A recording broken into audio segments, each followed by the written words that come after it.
Falando agora do projeto, ele é baseado no chamado parâmetro de penetração da partícula.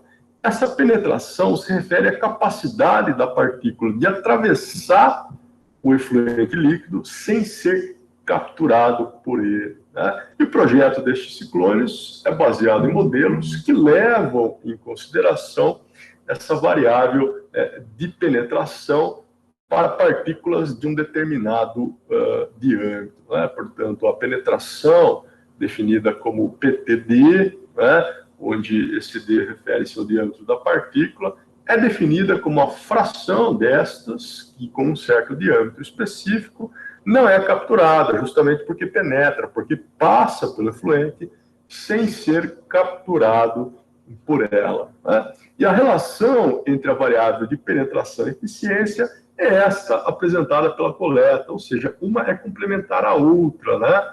A parte que não penetra é a parte capturada e assim sucessivamente, né? Ou vice-versa. Temos que a penetração é igual à massa total, portanto, 1 menos a eficiência, né? Onde este ND é justamente a eficiência da remoção de partículas com o diâmetro específico dp. E existem, então, alguns modelos para cada um destes tipos. Vejamos primeiro aquele apresentado por Calvert, em meados da década de 70, para a torre ou câmara de spray, né? Para esse cálculo, ele desenvolveu a seguinte equação de penetração, onde V, né, TD, é igual a V, PD, onde esse D também é chamado de diâmetro equivalente, ou diâmetro efetivo, que é aquele diâmetro equivalente a de uma esfera com densidade unitária, portanto, igual a 1, que tem a mesma velocidade terminal de queda no ar, com a partícula em consideração, ou seja, aquela que está sendo capturada pela partícula, né? Aqui nós temos um corte na imagem que está impossibilitando a visualização da parte inferior da equação. Vejamos se eu consigo mostrar para vocês aqui essa equação que está sendo cortada, né? Não, infelizmente essa equação não está visível. Vamos ver se eu cortar uma parte do texto, ela aparece. Não, em outro momento mais adiante, eu volto a discutir essa equação, então, para que vocês possam visualizá-la, né? Vamos aguardar o carregamento da imagem. Vemos aqui uma sequência de equações que se relacionam com uma série de parâmetros, né? Nós temos ali que o PDT, portanto, a penetração de uma partícula com determinado tamanho, se relaciona com a taxa de fluxo do líquido volumétrico, com a taxa de fluxo do gás volumétrico, com a velocidade do gás superficial, com a velocidade das partículas, né, ou com as gotículas, velocidade terminal das gotículas, né?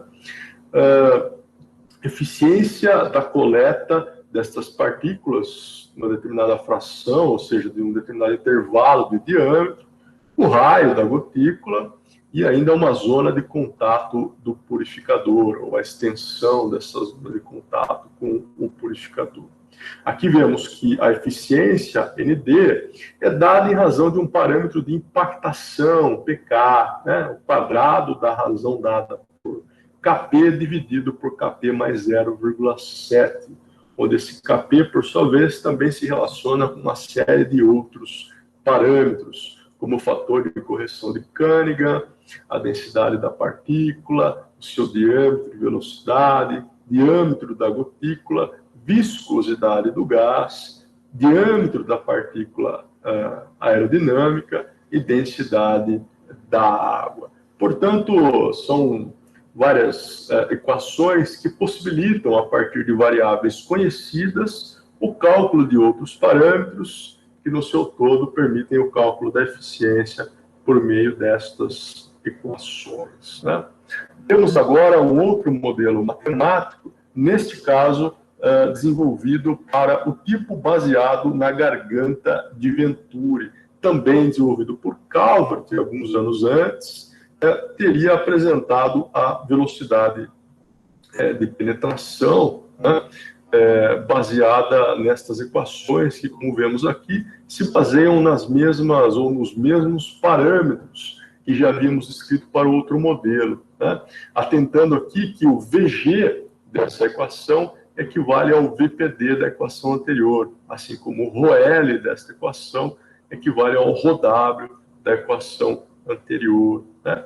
Os outros parâmetros são os mesmos, com exceção de F, que é este valor empírico, né, de um fator que é de 0,25 para o caso de partículas hidrofóbicas e de 0,5 para partículas hidrofílicas, né?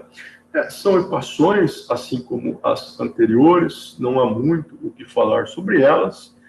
Devemos saber que elas existem, naturalmente não é esperado que nós memorizemos essas equações, mas que nós saibamos o que significam cada um dos parâmetros, da forma como descrevemos aqui no slide anterior, cada um destes parâmetros, conforme descritos, para que, quando informados pelo exercício, nos possibilitem o uso das equações para alcançar esses valores aí, inicialmente da penetração e depois da eficiência a partir da equação que relacionam ambas as variáveis, né? Falando agora um pouco, já numa parte final da aula de hoje, sobre as vantagens e desvantagens destes equipamentos, né? Como vantagem, temos que são equipamentos capazes de tratar fluxos gasosos com partículas aderentes, né? Uma característica que era um problema para as alternativas que tínhamos visto até aqui, assim como com umidade e temperaturas elevadas. São equipamentos que possuem alta eficiência de remoção e permitem manusear efluentes pós-explosivos que também tenham características inflamáveis com baixo risco, já que a umidade reduz muito o risco de qualquer explosão associada a este processo, né? Permitem absorver o gás ao mesmo tempo que removem particulados. Por outro lado, como desvantagens, temos um elevado custo operacional. Vimos que com a maior perda de carga, temos a necessidade de uma ventilação mais potente, né? E que o uso do líquido acaba gerando um efluente, né? Um lodo que precisa ser tratado. Portanto, há o inconveniente de você ter agora, paralelo ao equipamento de controle de poluição atmosférica, uma tecnologia de tratamento do efluente líquido, né? Que vai implicar em custos e etc. A possibilidade de formação de uma pluma visível devido à condensação da umidade dos gases, que acaba tendo um impacto visual, né? Nós temos aqui agora uma tabela, um resumo dessas técnicas de controle de particulados, considerando inclusive outros equipamentos que já discutimos em aulas passadas, né? Está em inglês e a nitidez das palavras não está tão boa, mas eu vou ler cada um deles aqui, apresentando as diferenças entre cada alternativa, né? Temos na primeira coluna o device, ou seja, o equipamento. Entre eles aqui nós temos a câmera gravitacional, o ciclone, e os coletores úmidos, né, na forma das torres, ciclone, e a garganta Venturi. Na segunda coluna temos o tamanho mínimo da partícula capturada, na terceira a eficiência em porcentagem da massa, na quarta as vantagens e na última coluna as desvantagens. Olhando especificamente para a câmara gravitacional, temos como vantagem baixa perda de carga, a simplicidade no design e na manutenção do equipamento. Como desvantagem, temos muito espaço necessário para a sua instalação e uma eficiência de coleta relativamente baixa. Quando olhamos para o ciclone, temos também a simplicidade de projeto e manutenção, né?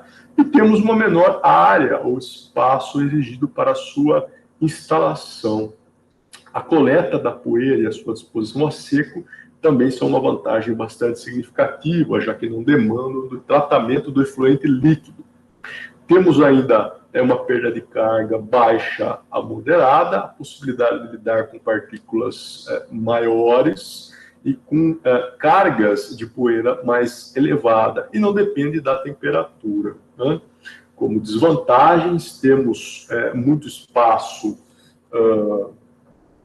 exigido, não, desculpe, aqui para o caso da câmera, né? No caso do ciclone, não é uma desvantagem, né? Mas temos a eficiência da coleta relativamente baixa para o caso de partículas menores. Também é sensível à variação da carga de poeira e também das taxas de fluxo do efluente gasoso. Passando agora aos coletores úmidos, nós temos como vantagem que, simultaneamente, são tecnologias que permitem a absorção de gás, ao mesmo tempo que removem o particulado, né? Tem capacidade de esfriar e limpar gases em alta temperatura, consegue também recuperar e neutralizar gases e névoas com características corrosivas, reduzindo bastante o risco de explosão, apresentando eficiência bastante variada, né? Como desvantagens, temos problemas de corrosão e erosão, temos custos adicionais no tratamento e recuperação dos efluentes líquidos, baixa eficiência para o caso de algumas partículas inferiores a microns, né? Possibilidade de contaminação do efluente a partir do líquido usado para remoção, se ele não for adequadamente tratado, problemas de refrigeração e ainda a redução da flutuabilidade e da ascensão de plumas.